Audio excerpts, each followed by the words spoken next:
So in church, Not when they saying like, that's- who's single and who wants to be married, do y'all not raise your hand? I don't think I ever raised my hand. There's some creepers there, right? You talking about at church? Yeah. Oh, Y'all know you if get that- those people. Yeah. They stand up, right? Jumping jacks. I'm one of them. No, just for kidding. real. What's up, GP Nation? It's your boy RJ here for another episode of Going Public. This time with two guests, Liv and Kayla, kicking off season 2, episode 3. Liv, you start. Give us a little intro of who you are and what you're about. Oh, this is all new. Okay. Like my story, like. Just your name and Okay. a little bit about yourself. Yeah. So I'm Olivia, but everybody calls me Liv. So basically, I grew up here in Dallas. Been here my whole life. I actually was adopted, but we can get into that a little later. But I was adopted, and so I went to school. I lived out in the colony, Texas, and then grew up going to school there. And then I went to college at UNT, so go Mean Green, shout out. So I went to Denton, lived in Denton for those 4 years, and then graduated when COVID happened. So we didn't really graduate. Like the diploma was in the mail. Like High school or college. Okay, Yeah. It was like I was thinking, dang, spring you're not break. that young. Yeah. How old are you? 27. Sorry. Okay, good. Like, You're not supposed to ask a woman that, but whatever. yeah. No, I'm 27. 27. Okay, cool. But yeah. Nice. Yeah. Kayla? Yeah. I'm Kayla. I'm originally from Solomon, Kansas. Born and raised there. Went to a really small school my whole entire life. Graduated there. My freshman year, I ended up going to Northwest Missouri State, ran track there. Okay. And then ended up getting hurt. COVID happened, and I wanted to be a little bit closer to home, so transferred to K-State. Finished out my degree. I actually graduated a year early. And then I felt like my heart was being tugged in a little bit of a different direction, so I decided to up and move, leave everything, and move to Dallas. And it's been an amazing experience ever since. So definitely got plugged into social, met a bunch of new friends, and feel like I had like a 180 change of what my life looks like. So. And your age? 24. 24, 27, 40-ish. I was about to say, how I'm old are 41, you? but I love it. I really love it. So tonight, I just want us to have a conversation. When I reached out to you guys and our team reached out, it was really just to have conversation. You guys stick out to me when it comes to the church, and just kind of, I have younger men approach me all the time like, hey, how do you approach women at the church? Like, should I approach women at the church? Who are some good women in the church? Like, are there good women in the church, right? All these things. And so that's not why I brought y'all on. But y'all do stand out because y'all, I think with you, I might even told you, like, the way that you worship is really cool. You have just like just a presence, right? Like, I think I saw you. I think I Instagrammed you, right? I DM'd her. I was like, hey, I think that sweater that you're wearing, my son wants it. How do I get it? And then got it. And then after that, like, you popped up like on my algorithm, which is so weird and crazy. But and so then I've met you through some mutual friends. And so today we want to just kind of get started on, tell me a little bit about your story. Yeah. And go as deep and as you would like, and then, or as vague as you need to be, whatever, but just go for it. For sure. Okay. So, basically, like I was saying earlier, I was adopted when I was 2 months old. So, it was a closed adoption, which means I do not know anything about my birth parents. My birth family don't know anything. So basically, my birth mom had me, and then right after she had me, she was like, "Oh, I don't want this girl anymore." Like, I don't. Yeah. I know that sounds so bad, but that's basically what it was. It was just like her saying like, "Oh, I don't want her anymore. I want to give her up for adoption." Mm-hmm. So. Then I was in foster. A lot of people don't know, but I was in foster care for the first 2 months of my life. So went to foster care. Great family. Apparently, obviously, I didn't remember them, but great family that like didn't want me to leave once I was adopted, which was sweet. But so my parents adopted me. So my mom and my dad, adopted parents. They adopted me, and my story is like a little different because I'm a completely different race than the rest of my family. My family's white. I'm obviously black. So growing up was very interesting. It was very difficult. Not gonna lie. It was very difficult growing up and having white parents and having a white family when I clearly was black. Mm-hmm. So that's like a little bit of like the adoption portion and like growing up. Because like living in being a different race than the rest of my family. So growing up, I truly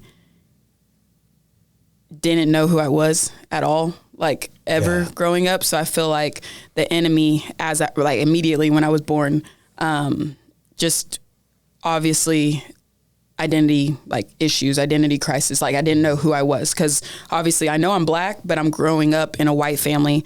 And basically the schools I went to, they were predominantly white, I guess you can say. Okay. So I was used to just being around, white people. So I was just like, oh, okay. Who were you more uncomfortable with, around the white people or around the Black people? That's a good question. I feel like that's a good question. I never thought about that. Honestly, I would say the Black people, to be honest. Right, because I wasn't used to that. Right. I'm used to growing up with a white family, and so that's what I knew, basically. Mm-hmm. And so back then, I know this sounds harsh, but I was around white people a lot, right? And growing up, and then I started getting thoughts in my head oh, I don't want to be Black. It's not cool to be Black, which is crazy. Very crazy. I didn't want to be Black. I was oh, I don't want to be Black. From hair to just the way I present myself to just everything. I didn't want to be Black. Yeah. And it's crazy for me to say that now, because now I'm oh man, I love being Black, all this, all that. But back then it was very difficult. And, growing up, I would get, the questions that's your dad, that's your mom, you don't look like them. But little kids don't know, they see what they see, but they don't really know everything that's going on. Right. So I just had to deal with that constantly, going to the store, going to the mall, going to sporting events or whatever. And it got to the point where I didn't even like walking into the store with my parents, because it was just I don't want to be stared at. I don't want to be looked at like that. Yeah. And so that was very difficult growing up. And obviously everything that comes with that, I didn't know anything about my culture or didn't know anything about being Black, anything about that. My parents adopted me, and they told me that they didn't care if it was a girl or a boy or race or anything. They just wanted, a healthy baby. So they didn't really care the race or anything. Wow. So I bet even growing up for them was a completely different story as well, having a Black little girl. So that's just a lot about growing up and everything like that. What else? No, I like that. Yeah. And we'll cut to Kayla here in a minute, because I want to talk about just those identity issues. Yeah. I also had a time in my life where I was not proud of my culture or my race. And so I tried to be everything but that. And then life happens. Exactly. Yeah. We want to be who we truly are. So, yeah. All right, Kayla, your turn. Yeah. So, I grew up, like I said, in a really small town. My family didn't really, obviously, we believed in God. We went to church here and there a little bit, but not all the time, I would say, go to church. And so I didn't really grow up in the church and understanding everything and how everything worked. And so I was very much so a perfectionist growing up. I was involved in everything, FBLA. I was in every single sport. I was FBLA, what's that? Future business leaders. I was in everything growing up. And so I was very much a perfectionist, and I feel I tried to live up to that standard. And then I went to college, and I felt things kind of started to transition a little bit. Yeah. There was a little bit more freedom. I think I kind of started to fall into some bad habits and mistakes and things like that. And obviously I think I fell short and made some mistakes. And then moving here, I think that was probably the best thing that could have possibly happened to me. What made you move here? Actually, Aubrey? Yes. So Aubrey and then my friend Dare, when I moved down here, we just decided we want to move here. We wanted to move here. And I actually met Aubrey through a guy that I was dating. Okay. Him and her were best friends. Okay. And I met her, and then me and her became best friends. After knowing each other for 3 months, we just up and moved. We were we want something different. There's more opportunity. We were actually going to move to Houston. And thank God, he's amazing. We ended up moving here, and honestly, 180 life, changed my entire life. I was partying. I was out doing stuff I shouldn't have been doing. Yeah. And then moved here. Literally the first week we went to social. Been going to church every single Sunday since. Started serving, got baptized last May. That's completely flipped my life. And so yeah, it's just been really amazing just to see how things have changed since moving here. But cool. Well, thank y'all so much. We'll take a break and then we'll get into some of the identity stuff. Welcome back. We're here with Kayla and Liv. Liv, I want to tap into that identity stuff that we're talking about, how it's a little bit tough to navigate life when life looks different for you than it does for other people. Yeah. In your case, like, you grew up with a white family and you're clearly not white. Right. And so I think so. yeah. Yeah. But that's hard sometimes, right? And I don't think it should be hard. It shouldn't. But sometimes we only look through the lens of how people look at us, right? Sure. Instead of how we want to see life. So kind of just tap into that, and then tap into how you landed in Dallas, and specifically how you landed where we met. Yeah, for sure. So, I mean, like, I kind of tapped in to, like, growing up, just the completely different races. And so, like, the identity, like, portion of it, I didn't know who I was, like, or how I should act or how I should be because of the way, like, I was raised and how I grew up. Yeah. But also not knowing anything about, like, my biological parents or anything like that. So as a little girl, like, I would see other kids get picked up from, like, by their parents, and I'm like, oh, well, like, they look like their dad, but, like, man, like, I don't. Like, it really hurt. Like, it was like, I don't even get to have those little things, like, or it's like who do I get, you know, my athleticism from? Like, because I've growing up played sports, like varsity, like, you know, a very good athlete, but it's like, where does this stem from? Like, I have no idea. Going to the doctor, don't know anything about my biological family. So it's like, do you have any medical issues? I have no idea. Like, I have no idea. And so it was a lot of growing up in the unknown and not knowing who I truly am, like, who I truly was. So it's just, there was, like, I would suppress, like, so much as a little girl, but now, like, the age I am now, like, looking back, I didn't realize I suppressed so much, and, like, went through just a lot of things, because I would just be like, oh no, like, I'm fine, like, I'll get up and I'm good, like, I don't want to talk about it, that type of thing. Because, like, in my head, people aren't going to understand, like, what I'm talking about. People aren't going to understand where I come from, basically. So just those identity issues started at a very young age and, like, attached to me. So it's just like, I don't truly know who I am. And so I've been on this journey, like, present day, sent a letter to my birth mom. And so now it's just like, I had to go through the agency, and basically, like, it's up to her if she wants to have contact with me or not. Oh, wow. So that's another difference between a closed and an open. So you reached out to her? Yeah, I did. It was my birthday month, so April 2025. Oh, yeah. recent. Yeah, recently. Yeah, it's been, Yo, yeah. I didn't know this. Okay. Yeah, so I've been on that journey, and so basically how I got, you know, or you want to talk about how I got, like, to social? Or just keep on talking. Okay. Yeah, keep on talking. You're good. No. So growing up, I went to church, right? Okay. And did all the vacation Bible school, all that stuff with my mom. But my dad never really got into church or anything like that. So I knew about church from my mom. And so I was adopted at 2 months old. And then crazy enough, like, I was, like, I think 2 years old, they got a divorce. Okay. So now I'm going through, I'm adopted, going through all these identity things. Now y'all are getting a divorce. So now I'm going back and forth, like, to houses. And so that was very difficult, because I'm a daddy's girl. So I loved being with my dad and everything like that. So that's why I grew up in the colony. And so that was very difficult as well, like, going back and forth. It's like, why me? Like, why? I don't understand, like, why, like, I have to go through this, right?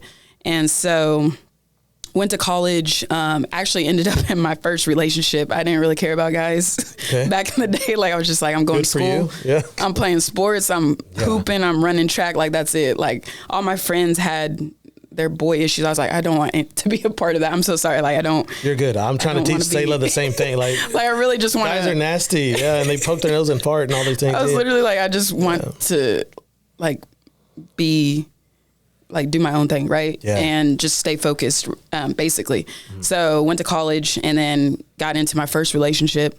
That was in 2018. So we met in 2016, so my freshman year of college, and then we got together in 2018.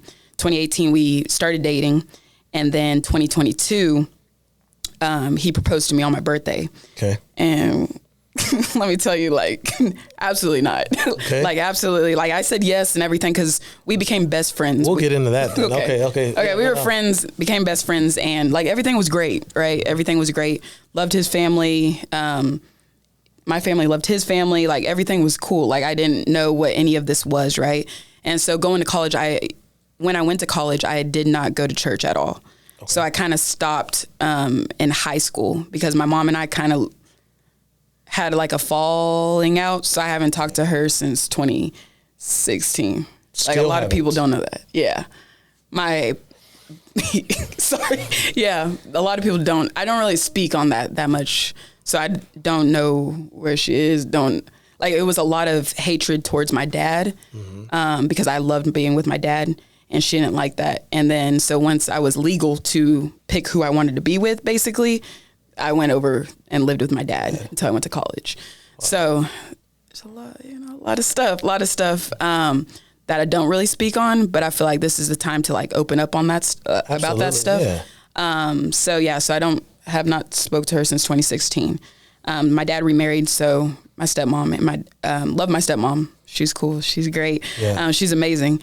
But yeah, so that's kind of where I stopped going to church. So in college, I didn't go to church at all in college. Okay. And so 2022, got engaged. I said yes. I was done with school and I was ready to get out of Denton. I didn't want to live in Denton. Mm-hmm. So I went back. So I think he had like one more year left or whatever. But I was like in the mode where I was like, oh, this is going to be my husband. Like, I want to move in together. Mind you, like, I know God and everything like that. But I was just in my head, I was like, oh no, like, this is the man I'm going to marry. Like, I'm ready to live with him, all this, all that. Like, I was ready to go. Yeah. Right. And so we did end up living together. We moved in the colony, actually, moved back to the colony, and we lived together for 2 years. And so everything was great. So I thought everything was great. 2022, so we're engaged, 2022, the end of 2022, things started to shift. And I was just I didn't know what was going on. Like immediate shift. And mind you, we're like sleeping together. We're living together like we're married. Like, This is it. Like, I know I'm going to marry you. So like, let's go ahead and live together. That's what I thought was cool and what I was supposed to do. Cause I already knew that this was going to be my person. And so 2022, the end of 2022 happened and everything just started shifting. Like, communication was completely off. He was out late doing whatever, who knows what, because I had no communication, wouldn't tell me where he was going, all this, all that. And so I was just like, this just doesn't make any sense. Like, and it was one day, I was like, I don't know, I can't let my parents in on this because they're heavily involved in our relationship, right? Mm-hmm. And I was like, I can't let my parents in on this yet. Like, this is happening just between us. Like, nobody else knows. Yeah. And so I was like, I don't want to open up my mouth because it's just going to go crazy. That's what I thought, right? And so I just kept it shut. I was like, okay, like, it's just like him and I. And then I was like, I need help. Like, I need somebody to help, to help me. And mind you, I remember I know God and everything. I just did not go to church since high school. Okay. And so this is still like college era. And so then I really didn't know what to do. And I was like, I'm going to pray. I was like, I'm going to pray. Like, I'm going to pray. So I remember I was in my room and I got down on my knees and I was just like crying. I was just like, God, like, I don't understand what's going on. I don't like understand why this is all happening right now. Like, why are all these red flags showing up right now? And so I'm praying and it's the end of, so it's like December of 2022. And I'm just praying, asking God, like what is going on? Like, I don't understand. Yeah. Like, this is my person. Like, I spent 5 years, we were together 5 years. And I was like, I spent all this time with him. Like, this is my person, right? Mm-hmm. And so 2023 came along. And so we were supposed to get married September of 2023. Okay. So now we're in January 2023. And so we're getting ready. Like, the venue is picked out. My dress is picked out. Save the date cards, have those. We're about to send those out. Mm-hmm. All the vendors, everything was good. Like, everything was ready to go. parents spent a lot of money on this wedding, right? And so I'm just like, okay, on my knees praying like consistently now. And I was like, I need guidance. I need help before I let my parents in on this. And the first thing for me was like, I'm just going to pray, right? I'm just like, I don't know what else to do. And so I ended up praying and heard a clear voice from God saying like, Liv, you're not getting married this year. And I remember just being like, what do you mean? Like, what do you mean? I was low key upset. Like I was frustrated because I was like, I spent all this time with this person. We lived together. We literally, created a life and a future that I thought we were going to have. Mm-hmm. And God was like, no, like you're not getting married this year. So in my head, I was like, okay, I'll just, call off the engagement, but we'll still be together. Right. Yeah. God was like, no. Like, he was like, no, sweetie, like you're going to give up like everything, like literally like sacrifice, like everything we've been through. You're like, give it to me. And I was like, no, like, God, like, I don't think like I can do that. Like I spent, and it goes back to like the time, like I already spent this much time together. Like we're supposed to get married type of thing. And, so it was in that moment, I was just crying, like devastated, just crying. And, so basically I was like, okay, I don't know what's about to happen. I don't know what you have in store for me, but I'm going to obey. Like, I'm just going to listen to you. And like, I have no other choice. And, so I was like, okay, I'm going to obey and I'm going to end everything. So we ended up having that conversation, the most interesting conversation, because we lived together. And so we're sleeping together. It's a 1-bedroom apartment. And so I ended up having the conversation with him. And like he even admitted that he wasn't being, like, because I was over here saying like, I'm preparing myself to be a wife, right? Yeah. And at the time it wasn't a godly wife. It was just a wife, just wife. And so he admitted that he wasn't preparing himself to be a husband and all that. So it was like mutual, like we agreed, like no bad blood or anything like that. Like we both agreed. And so, so I was like, yeah, I just don't think this is for us anymore. Like, I just want to call off everything. And I remember he started crying. I made up my mind. Like, this is like a week after, I think, after talking with God. And so then he kind of was like, so what about like all of this? And I was like, you can take the couch, I'll take the bed.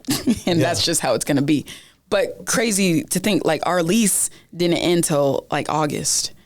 Okay. And so this all happened. God showing me all these signs, and it's only January. We're supposed to get married in September, but our lease doesn't end till August. Wow. So now I'm over here like, oh, I don't want to go back home. So I'm not going back home because I just don't want to deal with like all of that. Like my parents like asking me questions, making sure I'm good. Like I just kind of wanted to be like by myself. So I made the decision and I literally stayed. We weren't even together. Stayed 6 months at the apartment, him sleeping on the couch, me sleeping in the room. And it was like that for 6 months. I don't recommend that at all. Like it was not at all. I don't like looking back. I'm like, I don't even know how I managed that because it was just bad. Like he was just drinking. It's convenient. Yeah, it's convenient. Like all the like drinking out till 5 a.m., like all these different things. And I just find it crazy how God was showing me those signs way beforehand. You know what I mean? Like way ahead of time before I walked down the aisle, before I said I do. And so, so I'll speed it up. But January happened, ended up getting kind of depressed, February. And then God was like, Liv, like you need to go back to church. And I vividly heard him say that. And so my best friend and I told her, I was like, hey, like we need to get back into church. Like this is serious. Like we need to get back into church. And so Social was the first church I looked up and I said, hey, I got this church. They meet here at Gillies. I'm over here like, I don't know what this is, but we're going to Gillies. Yeah. We're going to Gillies and that's it. Like we're going. Like, I don't care what you say, we're going. Okay. And so ever since then, so we got up, went to church. I'm sitting there crying during worship, just crying. Like, and as I'm walking in, I'm just like, this is weird. Like, this feels weird. Like, all these people are smiling. They're so nice. Like, and the first thing I thought, going back to being adopted, I was like, there's so many black people here. Like, I really was just like, I've never been in a church because I grew up going to church all white. people. Yeah. And so I'm just like, it's so diverse. Like, I love this. Like, this is so cool. I've never been around. It's funny. It's funny because I tell people those thoughts were going through my mind too when I first walked in the store. I'm just There's like, a lot of, oh, like people look like me. Like, that's cool because I'm not used to that, right? And so, but yeah. So after that, like crying during worship, literally, PR did his thing. I was like, oh, this is home. Like, this is home. That's like, so cool. The power of like the Holy Spirit and His presence, like literally just like fell on top of me. And so ever since then, kind of like Kayla said, ended up baptized. So we started in March, got baptized in May, started connect groups, started serving literally right after that. And then the rest is history. Right? Plugged in. Like, that's awesome. Locked in. Sweet. Well, thanks for your story. We'll cut and then we'll go to Kayla. Okay. That was later. So much. I'm sorry. No, you're good. Yeah. We're back with Kayla and Liv. Hey, we're going to talk about the present now, right? Something that's a hot topic for conversation, not only just in the church, but just in general, is how has our past, our childhood affected relationships now? Mm-hmm. Specifically talking about dating, right? Yeah. You said you waited a long time before you had your first boyfriend. Yeah. You mentioned off air that your boyfriend in college, y'all just started doing things that you knew was wrong, but it was convenient or it fell into a norm. It fell into a norm, right? And sometimes very comfortable. Very comfortable. And a lot of times we'll say yes to the things we know we're supposed to say no to, but we kind of overcompensate for their lack. Yeah. And so we'll love them through their potential in hopes that we can fix them and that they could become who we want them to become. Yeah. And all along we're hearing the Holy Spirit say, no, like, this is not your person. Like, what are you doing here? And we don't know how to have the courage or the integrity to say, you know what, I'm out. Yeah. So how has that affected dating or waiting? Some of y'all are waiting, kind of. Yeah. So how has that affected this season of your life? I think definitely positively because, like I said, I had a boyfriend in high school. My first boyfriend that I started dating, and it was a very abusive relationship, but I felt like I could fix it. I was like, okay, well, let me just like try this. I think I can fix it. Like, let me give another opportunity. I think it was also a fact of like, I was scared a little bit to leave because this was my first ever boyfriend. I was like, well, maybe this is how it's supposed to be. Wow. Like, I don't know, like maybe this is what's normal, but like very physically abusive. And so I think that kind of beat down my confidence. And so I didn't really know what a relationship was supposed to look like. And so that ended up lasting for 3 years. It got really physical. And then my freshman year of college, I ended up breaking that off. And because some stuff happened and I just had to completely wash my hands of it, it was very, very physical.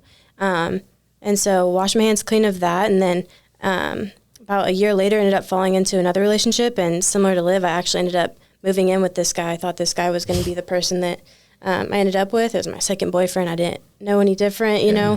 Not that that's an excuse at all. Now the person I am today, I'm like, okay, I've learned from my mistakes and I have more respect for myself than to put myself in those situations. But I ended up moving in with him, and he was the only person that I knew in that college town because I had transferred schools, I quit track, schools, all these things. And so he's the only person I knew. That's all I knew. And so I was working full time. And so I was gone a lot. And I ended up actually finding out at work from a girl that I worked with that he was cheating on me with her friend. And so that's actually how I found out. And we were living together. And so it was kind of like, okay, so what does this look like? I just transferred schools. I quit track. I, moved my whole entire life. So like, what does life kind of look like? And I've never been like a hateful or spiteful person. So I was just like, okay, like I confronted the whole situation and ended up, telling him like, hey, you need to move out. And I actually just paid the whole entire rent for the rest of the year and like worked full time, went to school full time. Like I was in a very, very dark season because that's all I knew was him.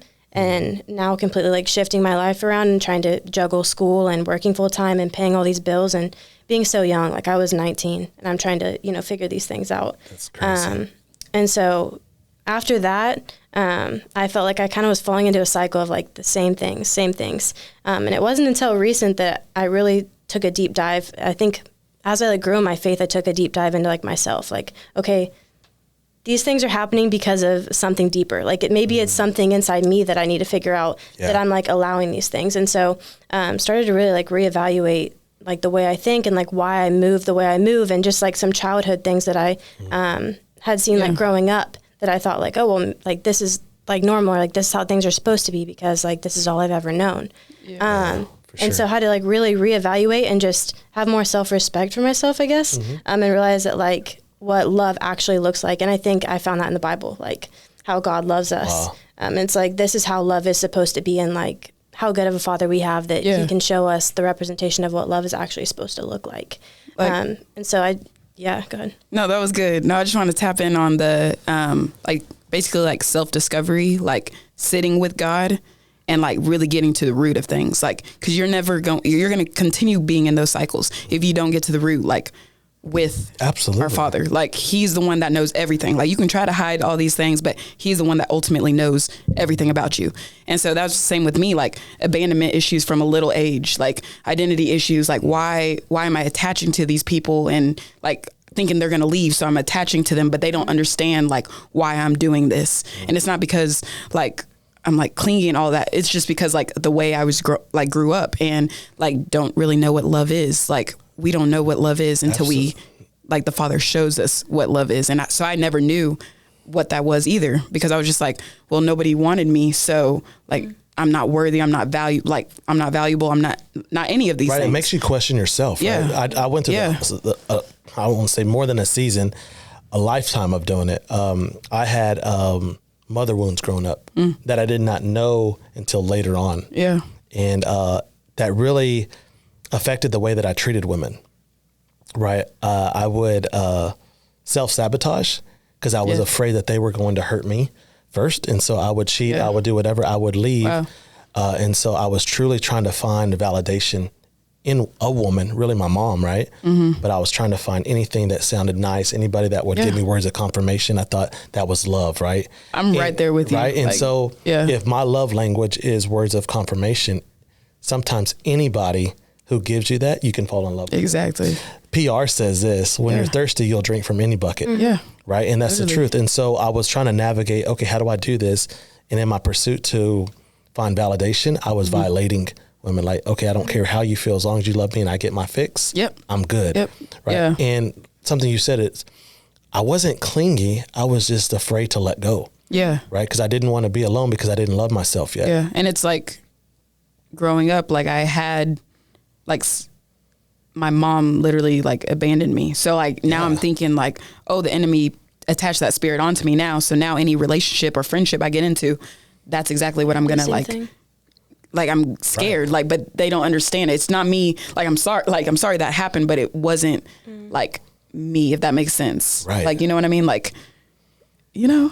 No, it totally makes sense because my mom, she would go out, right? She was an alcoholic and a druggie. And so she would go out for weeks and I did not know. And when you have abandonment issues, you chase what you think is love. And so I was constantly trying to find like, where's mom at? Where's mom at? Where's mom at? Like, and so as I got older, I was like, well, where's the love of my life at? Like, where's she at? Where's this person that I hear guys are supposed to be married at this age? Women are supposed to be married at this age. Yeah. So God, like, where is my person at? Right. Like, it was crazy. So it's storming outside. Right. And y'all were a little delayed getting here. And I said this earlier, but I think y'all are probably more saved than I am.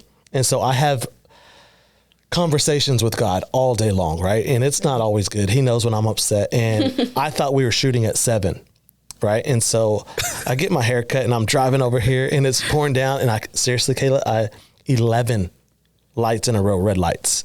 And I'm like, God, like, what are you doing? Like, you know, I'm supposed to be there. Like, I don't want these women waiting. Like, God, go. Like, and I'm just going. And then the rain starts going. I'm like, then people are like cutting me off, right? And people are honking at me and I'm honking back at them. And I'm like rushing, like, God, I got to get here. I got to get here. Yeah.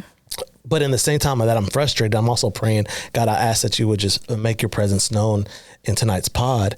And I felt like the Holy Spirit was saying, this is exactly like how you view your dating and your marriage. I desire to be married one day again. Yeah. And in that I try to speed up that process.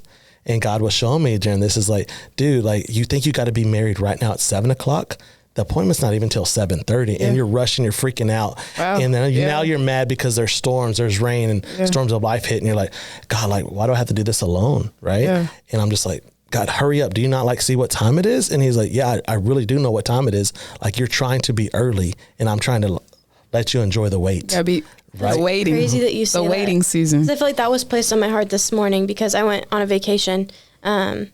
So necessary just to like take a second. Did you see the pictures that she was posting? I was at work. No big deal. Yeah, me Just too. Like to struggling. Take a second just to like Yeah. be in your thoughts and like be with God and just like have some moments to like have him speak to you and things like that.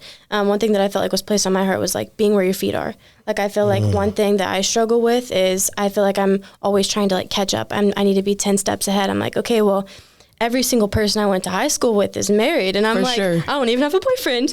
And so then you start like questioning yourself. You're like, okay, well, what am I doing wrong? You're not doing anything wrong. You're where your feet are. That's where God wants you to be. You're in the season you're supposed to be in. And like God's moving things in you that need to be moved so you can be the bride of Christ that like God's calling you to be and like the future wife that you're being called to be. And that's something that I was always like chasing. I'm like, well, like I'm ready to be a wife. And I'm like, there's so many things that I'm starting to figure out about myself that I'm like, no, like I need to fix these things so that I can be the best wife possible to my future husband. And speaking on that, when I was about to get married, God like revealed to me when he told me to call it off, he was like, how are you going to truly know how to love somebody if you don't even love like and have a intimate relationship with the Father himself?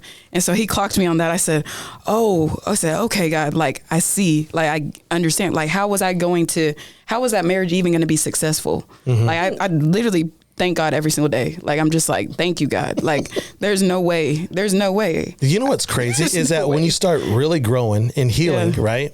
You are no longer attracted to the thing that you were in love with. Yes. Like Right? immediately. Nothing against sin, but everything like I think it's cycles. I think that's Absolutely. what it is. You're attracted to cycles. You're attracted to the comfortability, and it's the instant gratification, the chase.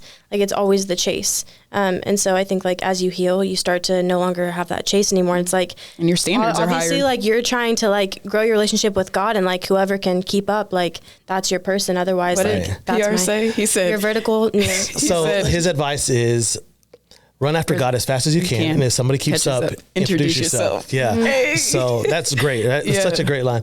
But have y'all ever been in love with trauma? And I say that because some of my old relationships were a lot like my childhood. Like toxic cycles. Correct. Right. She would go ghost. She would not answer for a couple hours. And I wouldn't leave because it reminded me of mom, how she kind of loved us. And so I thought that was love, kind of how you thought your first love was love, but it was everything opposite of love. I think with that too, and it's like whatever's like the norm in your head or whatever you've seen, it that becomes normal to you, and it's like, okay, so like now I'm chasing this, and so someone shows me that like this is a habit that they have, and it's like, okay, that was what was comfortable, so like that's what you run to. It's like you're supposed to run from that, not to that. Right. You end up running, But that's all you know. Things. Yeah. Because I think when you're in that season, right, a cycle, whatever you want to call it, you start doubting yourself. Okay, if they leave and everything they said about me in arguments, hurts. Now it's truth. Yeah. Okay, if you leave, I'm not worthy enough to be loved. Yeah. So I can't leave. I would rather be loved a little bit than not be loved at all. Yeah. And so I will do whatever it takes to hold on.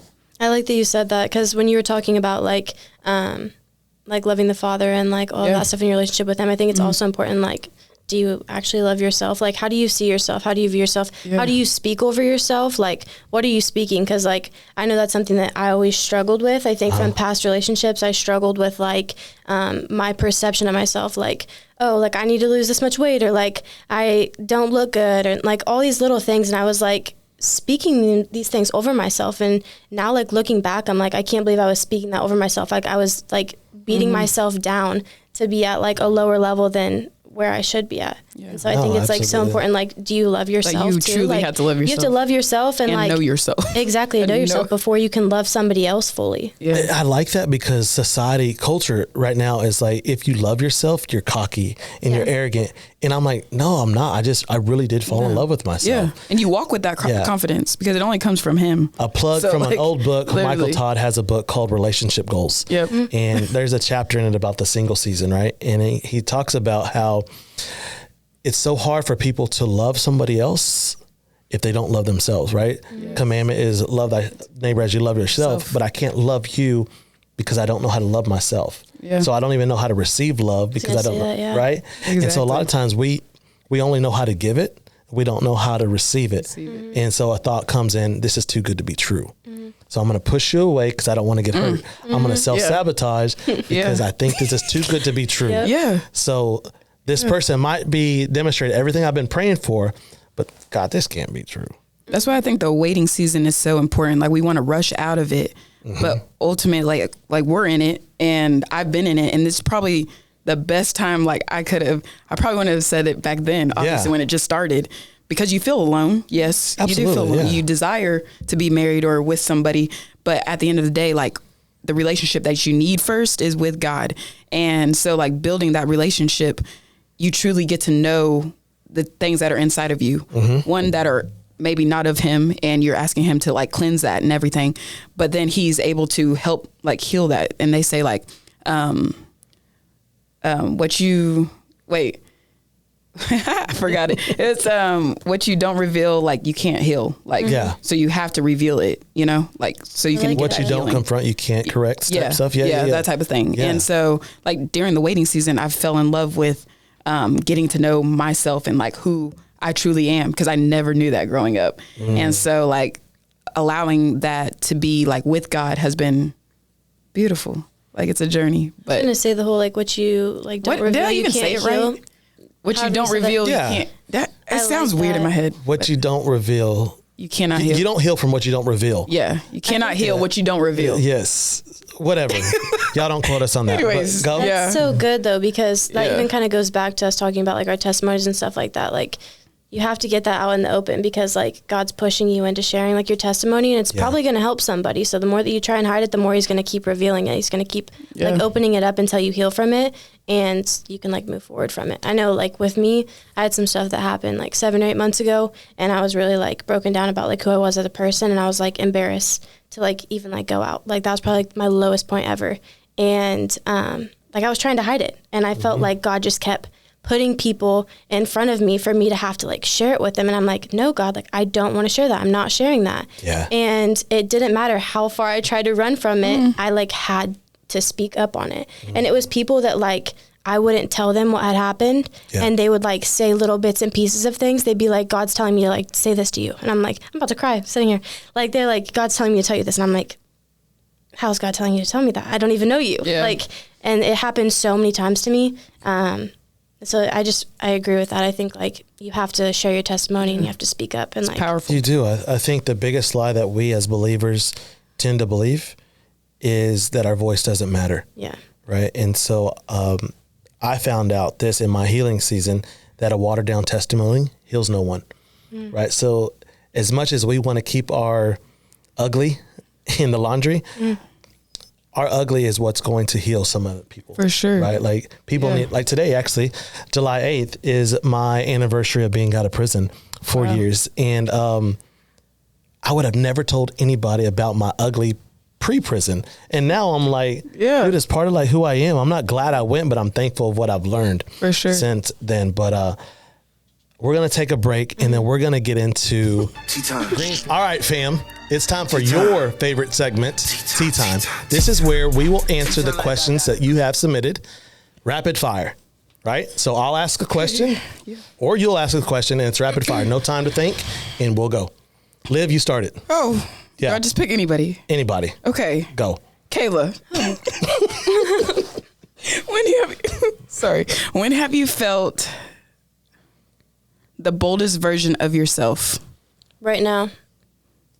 Period. Expand. I mean, you put a period, but go ahead. I put a period. Oh, she did put a period. Okay, go right now. I feel like right now, God just has me in a season of like sharing my testimony, like pushing me outside my boundaries, and just growing me as a person. So I think right now. Bet, I like it. My turn? Yep. All right. If fear didn't exist for one day, what would you do? Skydive. Yes, me too. I'm a chicken. I went skydiving. I went Rocky Mountain climbing. I went 2.7 seconds on a full moon. Okay, I don't know. Stop trying to overshine. Okay, here it goes. Okay. One sentence. Who are you becoming? Both y'all, go. Who are you becoming? One sentence. Bride of Christ.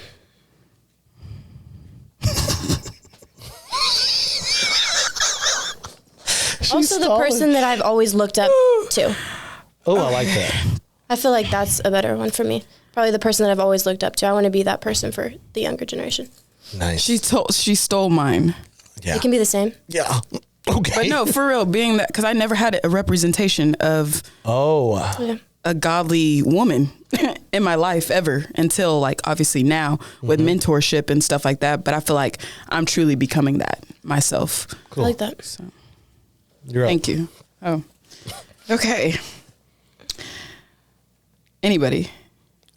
Okay. Kayla, what do you do when you're doubting God? Open up my Bible. Start praying. Go for a walk. Go work out. Period. Kayla. What's something God is teaching you right now, Liv? Beauty in the waiting. Yeah. Just that beauty. There's beauty in the waiting. I feel that. There's beauty. Like we will look back to that day and think like, yo, like thank you, God. Like, thank you for like building my character, showing me like building, just everything in me and in and through me. Because when you're out of the waiting, like, then you're able to like receive the blessing that God actually has for you, because you're not going to learn anything about yourself unless you're in the waiting and you're sitting in it. So. I know the answer to this. This is for both of you. Okay. What's one word you would use to describe your current season? You know it? I feel like I know it. Y'all have used the word a bunch, but I don't want to. I feel like waiting. That's it. Waiting. Okay. And keep on waiting. Waiting on the world to change. Really? Yeah. Really? We're trying out for the choir. Okay. Go ahead. Last one. Oh. Okay. Kayla, what's a boundary you had to set recently that brought peace? That's a good one. I would say putting myself first and not feeling like I always have to cater to everybody else first and then let myself last. So just boundaries in general. In general. That's a whole nother topic. I really like that. I'm a caretaker. That's a whole. I've always been that. And I always want everybody else to be okay. And then my cup's completely empty and I can't even show up properly for everybody else because my cup's empty. We're like similar in that. That's so good, because I think sometimes our self-love is left out, right? We think we got to exhaust everything that we have into people, and then we are no longer able to give because we're dead. Like we're dead inside. And I'll still be going. My cup's completely empty and I'm still trying to go. And it's just not healthy. So I'm learning boundaries just in general. I got a story about last night about that, but okay, your turn. I didn't know what a boundary was. You're offered a billboard in the middle of Dallas. What are the 5 words you'd put on it? You're strong, smart, loved. I like that. Yeah. Affirmations. Affirmation. That's a tattoo on my arm too. Really? That's what I tell my kids: you're strong, you're smart, you're loved. I love that. Yeah. All right. Last one? Ooh, yes. Last one. I'm going to go 1 and 1. So, Kayla, what's one lesson you have learned from a failed relationship? You can't fix people. And you can't fix people. Okay. Liv, less serious question. Voice memo or FaceTime? Oh, so I'm gonna go voice memo on this one. Okay. Because I only FaceTime certain people. Like if you FaceTime me, like I'm this gonna be girl's like, a voice memo girl. So I like that. But I just started that. I used to be really good at texting, and then my life got full, like pretty full, and then I'm like, I can't even respond. Like I don't even feel like responding. So then voice memo, I can just, and they can hear my voice. I like those though because you can save them. Yeah, that's levels. Yeah. I was talking to my stylist, Mimi, right, and I tell her like, there's these levels of texting. I'll respond to almost anybody, kinda, right? Yeah. But then there's this other level of a phone call. I don't answer everybody who calls me. And then there's FaceTime. Yes. Right? The FaceTime is for like that special group of people, right? Like your crew. My crew, like the people that I can just text or whatever about anything and everything. Yeah. That's what I'm going to answer, right? But so there's levels of forms of communication, Yes. right? Based on like the depths of that relationship. Absolutely. Right, yeah. Cool. Well, that's it for Tea Time. Please continue to submit all those questions. We love to have them. We love to read them, and good job on them. All right, it's time for a new game called Open Mic Behind the Swipe. we have 2 new guests. So, of course, we'd play a new game. All right. Swipe right means yes. Swipe left means no, based on the conversation questions that I'm about to ask. First question. You're on a date, and they're always checking their phones during the conversation. Swipe left. Left. Okay. That's no. That's a no. Okay. It's a no Yes. for me, dog. You could say no if you want, no. like, okay? Okay. They introduce you to their friends and family early. Hear me out. I feel like there's... Yes, because then that means they're not hiding anything. And this is like, they could be like, hey, this is serious, like intentions and everything. No, you don't think so? Maybe I'm thinking too. Or am I thinking? I like kind of where you're going, but I've been introduced to family like date 1.5. Oh, weird. No. She's not That's a hiding no. nothing, but like, have you ever like talked to somebody and you thought you were in like the talking stage and they were advancing the relationship? Yeah. And so like their intentions are probably right and good, but I ain't there. Because it's like, oh, we're meeting this, like, oh, We're rushing things. I don't know your middle name yet. So probably chill out. Yeah. depends the circumstance. Okay. Yeah. You are full of it, both y'all. TBD. They cancel plans last minute multiple times. Oh no. That's a no. Like we need somebody Respect who's of time. like Okay. They openly talk about their ex in every conversation. no. Then you're not over them. Why are you talking to me? Okay. Scratch the next one. I got this one. Okay. Hypothetically speaking, right? Okay. What if they say you're on the phone with them and they say, hey, the ex is calling. Let me get this real quick. No. It's a no? Well, no. Or no, that's kind of weird. Like, why can't they just like, why are they talking to their ex still? Unless it ended on like their friends, but then still like you guys have history outside of being friends. So like, I'm gonna say that. Okay. Why are you calling? Then go that way. They're still friends with their ex. See, you gotta have boundaries on that. Like, there's a clear boundary. Like, that's what I'm saying. Like, what's the boundary? not going out. I'm not dating. I'm not dating anybody. You're not gonna go grab lunch with them. I just think no. It's no at all. It's a flat out no It's for a me. no. Like, it's I'm like, not gonna lie. It's a no. But you know what's crazy? So I was talking to somebody today about this. Is that happened to them? Mm-hmm. But they didn't have the courage because they didn't want to feel like they were toxic. So they didn't have the courage to say, hey, like, I'm not okay with it. So we kind of wink at it. I understand that. I think I could see that because then they could gaslight you and be like, oh, well, they really are just a friend. And then they're really not just a friend. Right. But I don't know about y'all if that triggers somebody who has like trust issues, right? Like you might have a trust issue because of what happened. Yeah. Like, okay, y'all still talk. And then you start self-sabotaging. Does that mean if we talked about those levels, if you are talking on the phone, I bet you're texting throughout the day. And why is she he calling you? And we're talking at 11:30 at night. Like, why are they like that? I ain't. It's a no. Left. It's a no. That's a big left. That's to the left. Yeah. I'm gonna report them. Right? I ain't lying to you. And block. They don't share much about their personal life. No, we need you to be open. I think like if someone's always asking you questions but won't share anything about them, I think that's a big issue.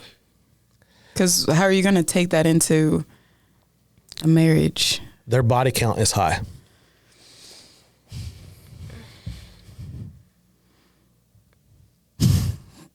I'm trying to think. I think that's hard because I think some people have a past and they like are changed from like, you don't want to hold their past against them because it's almost like in a judgmental way. And it's like, I wouldn't want someone to judge me for the things that I've done in my past, but also like, I agree on that.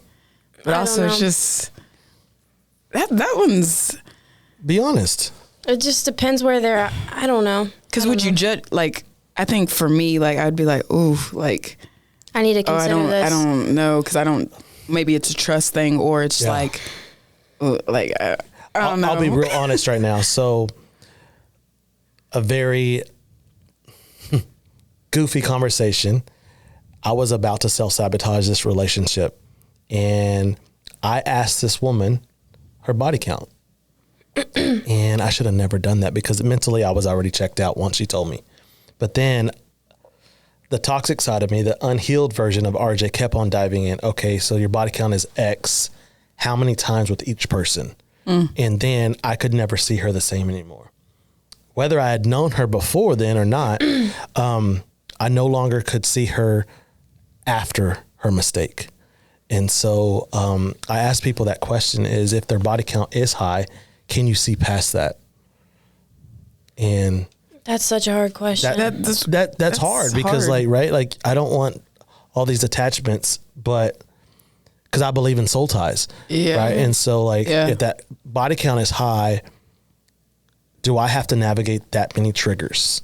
That's true. Right. And so it goes back to like the unpacking of like what people have in like their and then that goes back to the other question about not opening or what was it personal like who doesn't open up their own personal stuff. It goes back to that like you got to be open and transparent and vulnerable. It is hard though because I feel like everybody has a past and it's like am I going to hold that against you, but it's also like okay, if you did those things have you like healed from those things and like have you changed from like those ways or are you like that's last question. I like that question, but here's the last question. They are on multiple dating sites. You're going to say that? That's no. That's a no? You don't have to finish the question. I knew exactly where you said multiple and I said, oh, I already know what you're going to say. That's... Where would you want them to be? See, I've never done a dating app, so I can't really speak on that. And I told myself I would never do that. I don't know. I'd rather meet them. I think for me, no. In person. Yeah. Or or naturally. So in church, when they're like, who's single and who wants to be married? Do y'all not raise your hand? I don't think I ever raised my hand because I usually think they're like. There's some creepers there, right? You talking about at church? Yeah. Oh, y'all know you get those people. They stand up, right? Jumping jacks. I'm one of them. No, just kidding. Real. But because like in February, PR always does his like relationship series, right? Yeah. And then at least one time during that series, he says like, how many of y'all are single and looking, right? And like people raise their hand. I would propose that that's just like a dating app. Like now you're letting everybody know that you're single and looking instead of like single and waiting. Because there's a difference, right? Yeah. But so y'all say no to a dating app. Yeah, I feel like. Yeah. So y'all. Last question, part B. Is it okay for somebody to approach you at church if they're interested in a respectful mannerism? I think like you got to break that down. Shooting their shot at church is a better word. I think as long as it's in a respectful way, and I think as long as it's like. Okay, if I'm serving and I'm like trying to like, you know what I mean? Like meet people and talk to people, then like don't come like interrupt a conversation. But if it's in like a respectful way and you're just like not trying to like get at me and you're like, hi, like I'm Liv, like nice to meet you. I just wanted to like come up and introduce myself to you. Like, okay, like I think like that's respectful. But if you're like going around doing that to everybody in the church and you're like just out here trying to. And we can see that, like everyone has eyes. Like that's a whole conversation. Girl, I'm telling you, but I agree on that. Like if it's respectful and like, hey, like I'm doing, like obviously we serve and stuff. But like if you approach me like, hey, can I? But you can see it, right? Like and I think sometimes people who sit closer don't think people can see them because they can't see people. Yeah, and it's just like, dude, like you're sloppy. There's times where I'm like. What are you doing? I don't know. Or that, and it's just like, I just feel like sometimes like our church, like, yes, we're a big church, but I feel like everybody knows everybody. Yeah. And in a way, serve team wise. Right. And like. Well, I think because of social media, right? A lot of people post, and so we all like we see people all the time. Yeah. It's like people talk. And I also think, I just think like be respectful, like you have to be respectful. Yeah. With how you approach situations. Like, no matter what setting you're in, like, if you're in church or, like, if you're at a connect group or something, you're wanting to go up and, like, introduce yourself, like, know your boundaries. People's safe space, too. Exactly. Don't ruin their safe space. But I have a cool story. D-Tall Devin, he met his now fiance during 60 Social. See, I hear things. And that's amazing. I love that. And he's like, dude, he was like, she was easy on the eyes. I turn around and she's right there. And, like, he was like, she was worshiping. I saw her worship, but like now I'm like right next to her. Like, why would I not shoot my shot? Yeah. He says it better. He says that they stood there talking for a little bit, even after everybody sat down. I would love to get that clip. It's his birthday today too. Happy birthday. Yeah. But, should we sing? no, we shouldn't sing yet. No, but, that's it for, open mic. Behind the swipe. Thank y'all so much for just being honest and truthful with those conversations. Thank you for having us. Yeah. Thank you. Now it is time for my favorite segment called Mic Flip. This is where I, the host, become the guest and the guest becomes the host. So you ladies are able to ask me one or two questions. Nothing is off the table. I have to go public. So, Okay. Liv. Yeah. New host of Going Public. Yeah, absolutely. Yes. Introduce yourself as the host, and then you have a question to ask me. Alrighty, guys. My name is Liv, and we have RJ here on Going Public. So we're going to ask him a question. Let's talk. You said you were married before. Is that correct? Yeah. Okay. How long were you married? Almost 10 years. Wow. Together 17. Wow. Yeah. Is that one question? Is that true? Oh, I thought that was Or like I can- you can go. Yeah. Okay. Yeah. It's 10 years? 10 years married. Wow. And let me say, was it, I don't know this too much, but was it like mutual when y'all split up? No. So, backstory, met when we were 13, instantly dated, first everything. We waited to have sex until we were married, all those things, but life happened and I stepped out.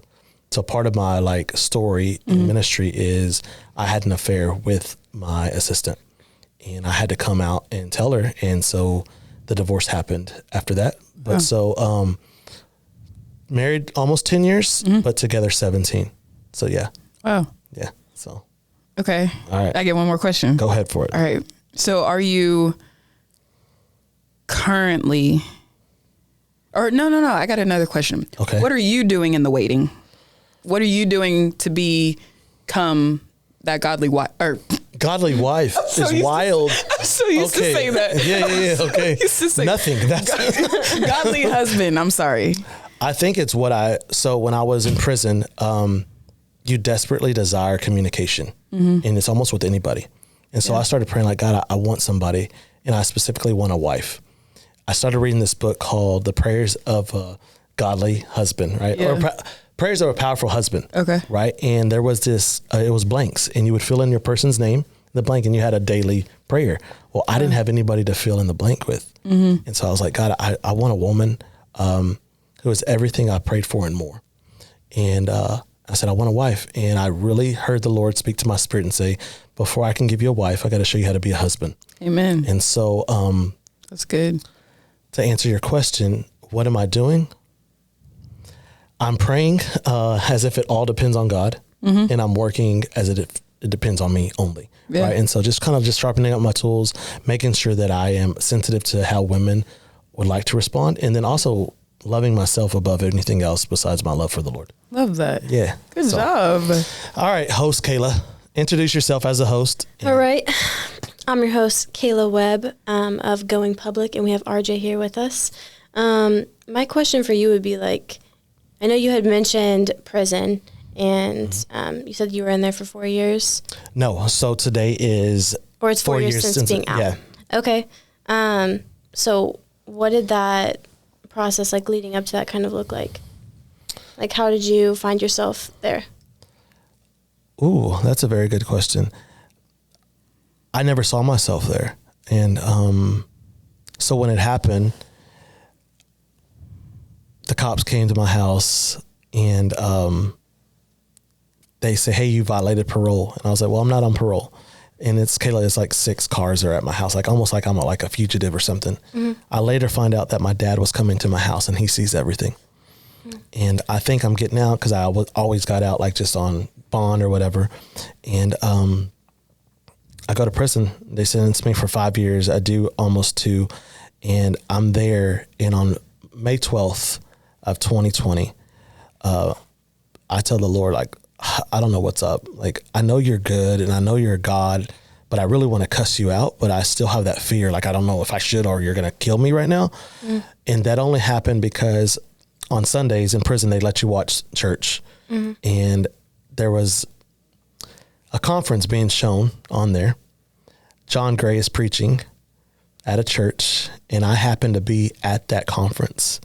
And if you knew my ministry stuff, I was behind the scenes, and I have pictures with John Gray and everybody at that conference, all the speakers. I'm in that circle. I'm watching this while I'm in prison, and I'm like, God, like, I'm not supposed to be here. Like, I'm supposed to be like doing all this stuff.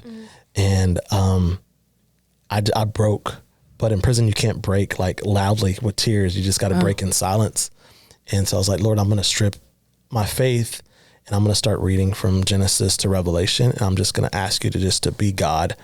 And he did it, Kayla. He just like started, but I never saw myself in prison. So I don't even know how it got there. I just found myself like in that pit. Yeah. So Thank you for sharing that. yeah, I have a lot of thoughts on that. I want do to talk to you about after. yeah, I have absolutely. something to share with you. Cool. My other question probably would be, how old were your kids?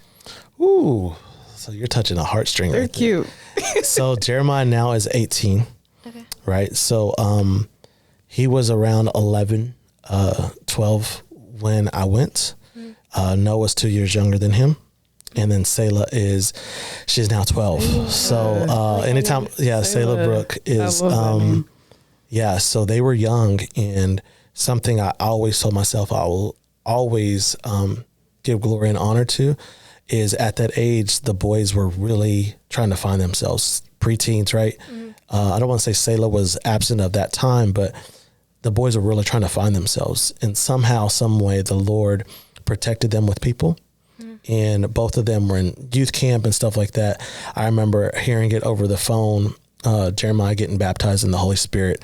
And I'm like, God, like, how do you still how are you still good when I'm not good? Yeah. And so, so the Lord kept him at that young age. And Jeremiah just got back from LA, working with the Dream Center.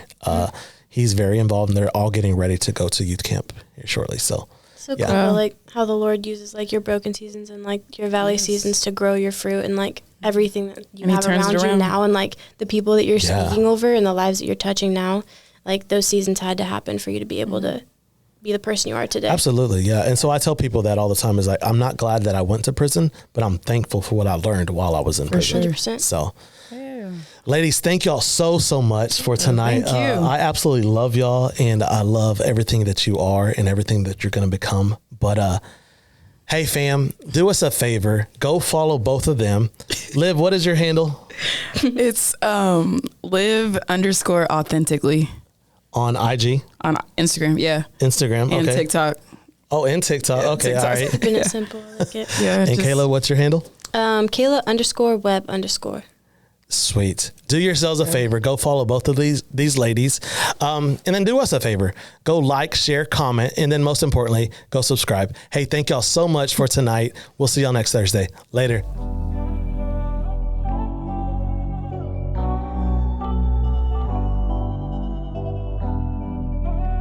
Modes on the beat.